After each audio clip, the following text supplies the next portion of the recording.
जी अस्सलाम वालेकुम। उम्मीद है कि आप सब लोग खैरियत से होंगे। गुज़िश्ता रोज जब जस्टिस याहिया आफरीदी साहब का नाम सामने आया तो मैंने रात को जो व्लॉग किया था उसमें मैंने आपको कहा था कि मुझे नहीं लगता कि याहिया आफरीदी साहब नए चीफ जस्टिस का जो ओहदा है वो लेने से इनकार करें। अभी तक तो कोई चीज सामने नहीं आई। बहुत सारे लोग प्रेडिक्ट कर रहे थे कि जो ही उनका नाम आएगा शायद वो इनकार कर दें, लेकिन अभी तक उनकी जानिब से कोई इस किस्म का इनकार नहीं आया और मेरी इतला यही है कि ऐन मुमकिन है कि वो अपना काम जारी रखेंगे और वो अगले नए चीफ जस्टिस होंगे।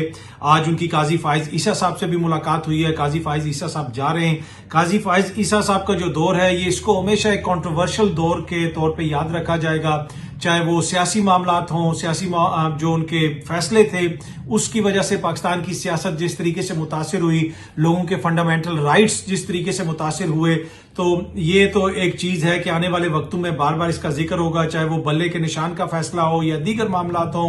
गैर मामूली उनका एटीट्यूड रहा इंसानी हकूक के हवाले से। जब भी उनसे जिक्र हुआ अदालत के अंदर इंसानी हकूक की मुबैना खिलाफ वर्जियों के हवाले से, तो वो उस तरह प्रोएक्टिव नजर नहीं आया। अब नए आने वाले चीफ जस्टिस ऑब्वियसली वो जब अपना ओहदे का चार्ज संभालेंगे, चीजें आगे किस तरफ जाती हैं वो हम देखेंगे। आज एक मोजिज जज साहब का इख्तलाफी नोट भी आया, गालिबन हसन रिजवी साहब का, जिन्होंने उस जो नैब कानून के हवाले से गालिबन वो केस था जिसमें उन्होंने काजी फाइज ईसा साहब की राय से इतफाक किया, लेकिन अपने इख्तलाफी नोट में काजी फाइज ईसा साहब के कंडक्ट के ऊपर बहुत बड़ा सवालिया निशान उन्होंने उठाया कि जनाब जिस तरीके से उन्होंने दूसरों के हवाले से रिमार्क्स दिए, शाइस्तगी के दामन को छोड़ दिया अपने रिमार्क्स के अंदर। अदालतों के अंदर ऐसा नहीं होना चाहिए, इस तरह की जनाब उन्होंने बात लिखी अपने उसके अंदर, अपने इख्तलाफी नोट के अंदर।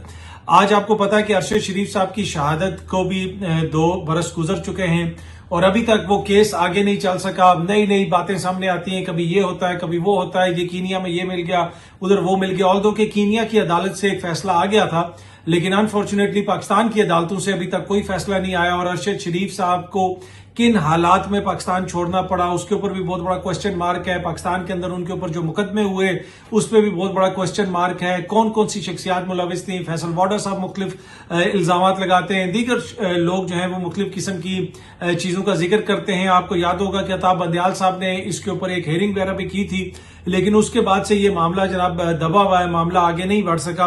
ये एक बड़ी इंपॉर्टेंट केस है मेरे ख्याल में। इसके ऊपर अदलिया को, अब नए चीफ जस्टिस आ रहे हैं, उनको भी इसके ऊपर नोटिस लेना चाहिए और इस केस को आगे बढ़ाना चाहिए। अरशद शरीफ साहब वाला जो केस है, देखते हैं जनाब इसमें अब आगे क्या पेशरफ्त होती है। अच्छा, जिस तरह मैंने कल भी अर्ज किया था कि जो नए चीफ जस्टिस आ रहे हैं याहिया आफरीदी साहब, उनके हवाले से ये तासुर है कि वो एक प्रोफेशनल जज हैं, अनकॉन्ट्रोवर्शियल जज हैं और जिससे भी मेरी बात हुई अदालती सर्कल्स के अंदर जो लोग हैं, हर किसी ने उनके हवाले से पॉजिटिव बात की। अब उनकी जात का इशू नहीं है, लेकिन जिस तरीके से नए चीफ जस्टिस की तैनाती हुई, जिस तरीके से आईनी तरमीम हुई, वो एक कंट्रोवर्शियल चीज है जिसके ऊपर बहुत सारी बहस हो सकती है, बहुत सारी बातें हो रही हैं। अगर आप देखें कि जिस कमेटी ने नए चीफ जस्टिस की तैनाती की है उस कमेटी में कौन कौन है, ये बड़ा समझने वाला और बड़ा गौर तलब नुक्ता है। इसको आप देखें और इसको जरा सुने और इसको समझें। हुकूमती दोस्त ये कहते रहे वो 12 रुकनी कमेटी है जिसमें हुकूमत के लोग भी थे, अपोजिशन जमातों के लोग भी थे। हुकूमत ये कहती रही कि बैरिस्टर गौहर को हम मनाने की कोशिश कर रहे और साहबजादा हामिद रजा को हम मनाने की कोशिश कर रहे हैं कि वो मान जाएं और ताकि हम मुतफिका तौर पे अगले चीफ जस्टिस को आए जो लाया जा सके, या फिर कम से कम सारी जमातों की प्रेजेंटेशन हो, रिप्रेजेंटेशन हो उस कमेटी के अंदर। अब ये कह रहे थे कि हम बैरिस्टर गौहर को राजी कर रहे हैं, साहबजादा हामिद रजा को राजी कर रहे हैं कि वो अगले चीफ जस्टिस की तैनाती के अमल का हिस्सा बने, उस कमेटी का वो हिस्सा बने जिसने मुल्क का चीफ जस्टिस लगाना है। लेकिन क्या आपको मालूम है कि अक्टूबर के महीने में ही बैरिस्टर गौहर जिनको ये कमेटी के अंदर बुला रहे हैं उनके ऊपर दहशतगर्दी का मुकदमा दर्ज किया गया।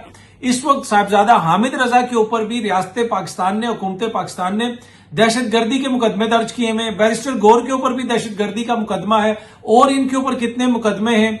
और साहबजादा हामिद रजा साहब को तो गालिबन पार्लियामेंट हाउस से भी गिरफ्तार करने की कोशिश की गई और बाद में उन्होंने अपनी जमानत वगैरह करवाई।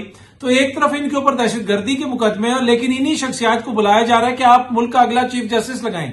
इससे आप अंदाजा लगा लें कि ये कितना बड़ा मजाक हो रहा है आइन और कानून के साथ। अब उस कमेटी के अंदर जो दीगर लोग हैं उसमें चाहे वो फारूक एच नाइक साहब हो जाएं, क्या वो एक इंडिपेंडेंट खिलाड़ी हैं? फारूक एच नाइक साहब तो पाकिस्तान तहरीक इंसाफ की सीटें, मखसूस सीटें अपनी जमात के लिए लेने के लिए इलेक्शन कमीशन गए, पेशावर हाई कोर्ट गए, सुप्रीम कोर्ट गए, कल दोबारा ये इसी सुप्रीम कोर्ट में पेश होंगे, लेकिन ये जज भी सुप्रीम कोर्ट का यही लगा रहे हैं। इसी तरह दीगर जो उसमें शख्सियात हैं, आजम नजीर तारड़ साहब, उनका ताल्लुक हुकूमत से है, वो हुकूमती मामलात में पेश होंगे रोज अदलिया के सामने। बाकी जो दीगर मौजूद शख्सियात हैं उनमें से बहुत सारों के ऊपर मुख्तलिफ किस्म के इल्जामात लगे, जो ये नैब के मुकदमात बने, हवालात में गए, इनके केसेस चले, चाहे वो एहसन इकबाल साहब हो जाएं या ख्वाजा आसिफ साहब हो जाएं, लेकिन यही सारे लोग मिल के जनाब अगला चीफ जस्टिस लगा रहे हैं। तो इसी के ऊपर तो क्वेश्चन मार्क है कि जनाब एग्जेक्टिव और अदलिया अलहदा अलहदा होनी चाहिए। चले हम कह देते हैं कि जी हुकूमती शख्सियात सारी बहुत अच्छी हैं, उनका कोई मसला नहीं है। फारूक एच नाइक साहब जो है वो भी अब इन चीफ जस्टिस के सामने जाके कोई प्ली नहीं करेंगे, कोई जरदारी साहब का केस नहीं लड़ेंगे, कोई जो किसी किस्म का कोई करप्शन का केस आ जाए या वो तोशा खाना का केस जो चल रहा है जिसके ऊपर अभी फैसला आना है, वो जो गाड़ियों वाला मामला है, अगर वो कल सुप्रीम कोर्ट में आ जाता है और याहिया अफरीदी के सामने आ जाता है तो ये याहिया अफरीदी साहब के सामने पेश नहीं होंगे, क्योंकि इन्हीं लोगों ने तो तैनाती की हुई है। ये सारे लोग बड़े बेहतर हैं। लेकिन जो ये कह रहे थे कि जी हामिद रजा को बैठाओ, बैरिस्टर गौर को बैठाओ, पहले इजलास हुआ कल 4:30 बजे, इन्होंने उसको मुअत्तल किया। उन्होंने कहा कि 8:30 बजे दोबारा बुलाएंगे, इजलास दोबारा बैठेंगे, क्योंकि बहुत जरूरी है कि बैरिस्टर गौर बैठे, बहुत जरूरी है कि साहबजादा हामिद रजा बैठे। वो साहबजादा हामिद रजा जो रियासत पाकिस्तान की नजर में जिसने मुबैना तौर पर दहशतगर्दी की है, जिसके ऊपर दहशतगर्दी का मुकदमा है, वो बैरिस्टर गौर जिसके ऊपर दीगर मुकदमात हैं, दहशतगर्दी का मुकदमा है, ये लोग हमारे साथ बैठे और अगला चीफ जस्टिस लगाएं। इससे आपको इस सारे सिस्टम के मजाक की समझ आती है कि ये कैसा सिस्टम है कि जनाब आप कहते हैं पार्लियामेंट से जी जजेस लगेंगे और पार्लियामेंट ही जनाब अब चीफ जस्टिस लगाएगी। नोटिफिकेशन भी आ गया जनाब, वो सेक्शन अफसर के दस्तखत उस पर हुए थे कि जनाब नए चीफ जस्टिस तैनात हो गए। ऐसे तो जनाब वो डीसी तैनात होता है। और ख्वाजा आसिफ साहब तो टीवी प्रोग्राम में बैठ के कहते थे कि जनाब हमने उस तरीके से नए जो है आर्मी चीफ की तैनाती के मामले को हल करना है जिस तरह अदलिया का मामला हल हो चुका है, कि यानी जो सीनियर मोस्ट हो वो वहां पे आ जाए और ताकि कोई इशू ना हो। जिस तरह अदलिया में स्मूथ ट्रांजिशन हो जाती है तो फौज में भी नया आर्मी चीफ इसी तरह लगे सीनियोरिटी के प्रिंसिपल पे। लेकिन इन्होंने अदलिया के साथ जो किया वो भी आपके सामने है। तो वो जो कमेटी में जिस तरह इनकी ख्वाहिश थी कि बैरिस्टर गौर और साहबजादा हामिद रजा आए, तो आप सोचेंगे जनाब उनके ऊपर तो ये दहशतगर्दी के मुकदमे कर रहे हैं, उनको जलसे जुलूस की इजाजत नहीं है, लेकिन इनकी ख्वाहिश है कि वो अगला चीफ जस्टिस लगाएं।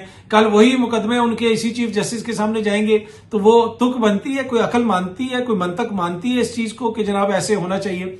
अच्छा, बुशरा बीबी की आज जमानत हो गई लेकिन रोपकार जारी नहीं हो सका। ARY न्यूज भी इसको रिपोर्ट करता रहा, ये सामने आप देख सकते हैं।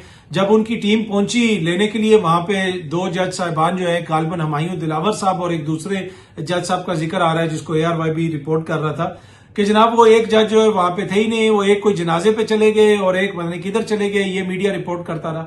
असल में तो इस मुल्क में अगर कोई जनाजा निकल रहा है वो तो आईन और कानून का निकल रहा है, लेकिन बुशरा बीबी की जमानत होने के बावजूद, उनके 10 लाख के मुचलके जमा करवाने के बावजूद उनकी जमानत नहीं हो सकी, उनका रोपकार जारी नहीं हो सका, उनको रिहा नहीं किया गया। क्या अब कल ये रोपकार जारी होगा या कल तक कोई नया मुकदमा उनके खिलाफ आ जाएगा और मामला दोबारा उसी तरह फंस जाएंगे? और जिस तरीके से इमरान खान साहब को गालिबन अब 445 दिन हो गए हैं, बुशरा बीबी को इतना ज्यादा अरसा हो गया है जेल के अंदर, तो लगता नहीं है कि हुकूमत की ख्वाहिश है कि इमरान खान साहब बाहर आए या बुशरा बीबी भी बाहर आए, या इमरान खान साहब की बहनों वाला जो मामला है वो भी आपको देख रहे हैं कि तूल पकड़ रहा है, उनकी बहनें जेलम की जेल में, उनसे भी कोई राब्ता नहीं हो सक रहा।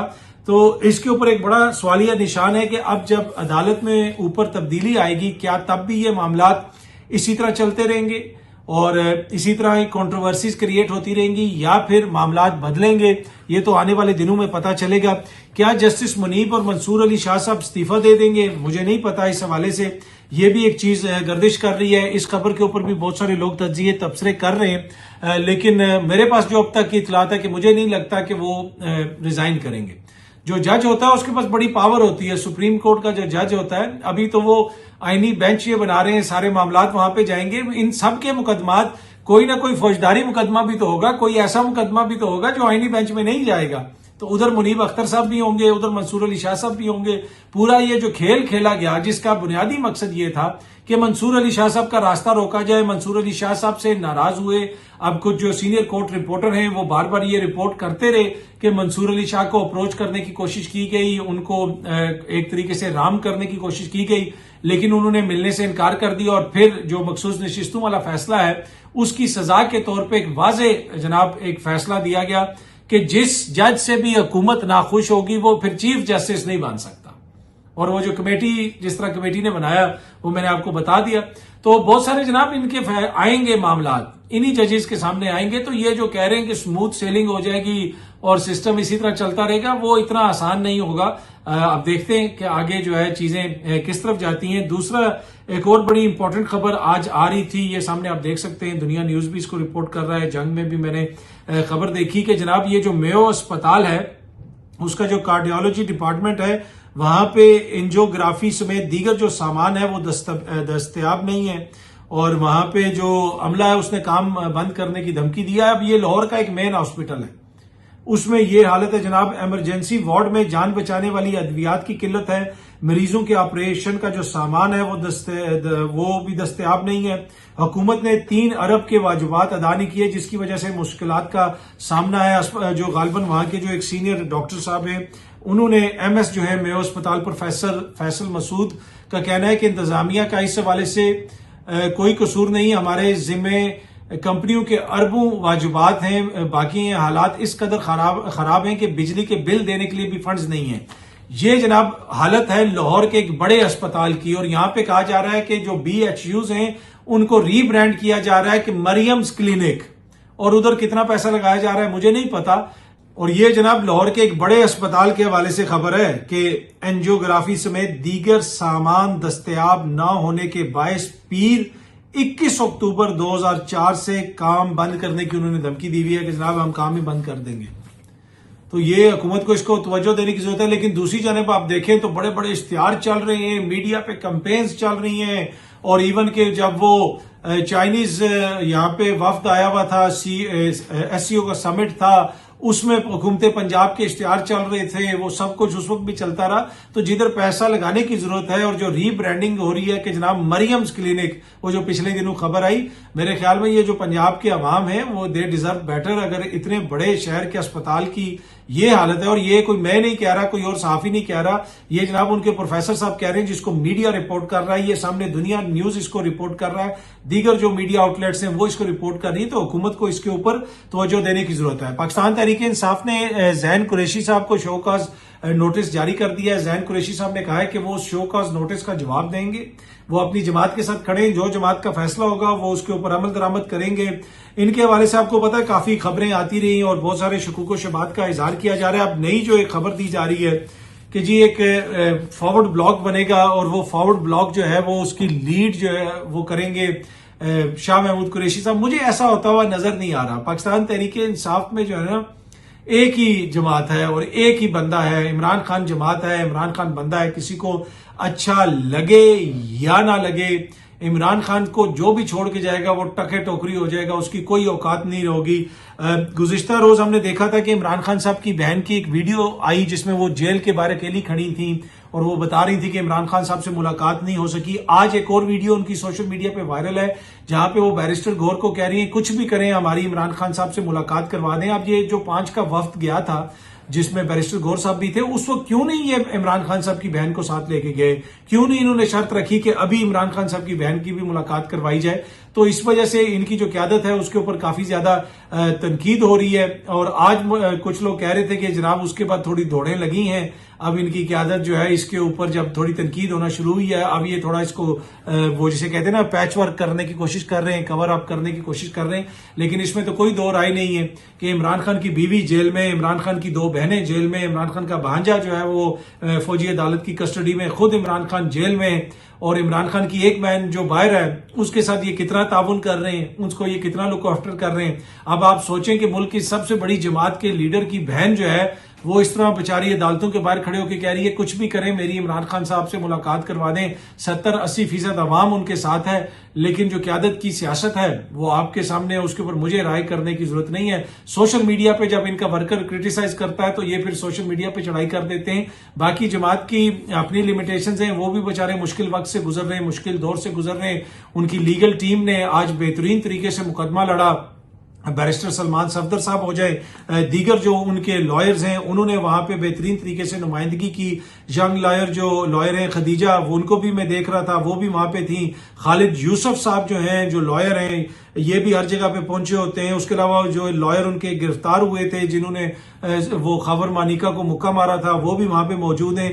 तो ये सब को भाग दौड़ कर रहे हैं, लेकिन उसके बावजूद आज रोककर जारी नहीं हो सका। और खालिद यूसुफ साहब ने बताया कि बुशरा इमरान खान की दरखास्त जमानत की इस्लामाबाद हाई कोर्ट से मंजूरी के बाद मचलके जमा करवाने और रोककर साइन करवाने ट्रायल कोर्ट पहुंचे तो स्टाफ की जानिब से बताया गया कि जज साहब 11 बजे जनाजे में शिरकत के लिए चले गए हैं।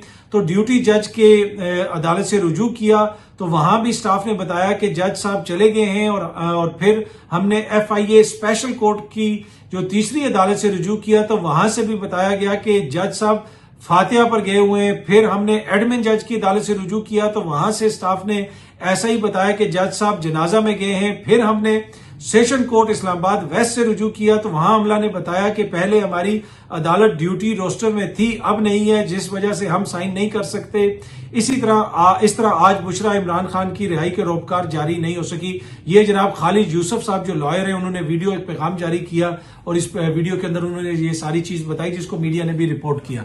तो इससे आप अंदाजा लगा सकते हैं कि जनाब सिचुएशन कैसी और किन हालात का सामना है इस जमात को। लेकिन कुछ जो इनकी सियासत है उसके ऊपर भी क्रिटिसिज्म हो रहा है, कुछ उसमें जायज है, कुछ जो है वक्ती तौर पे लोग जो है वो अपने सियासी फायदे के लिए और जमात के अंदर इख्तलाफात भी होते हैं, उसके लिए नाजायज तनकीद भी होती है।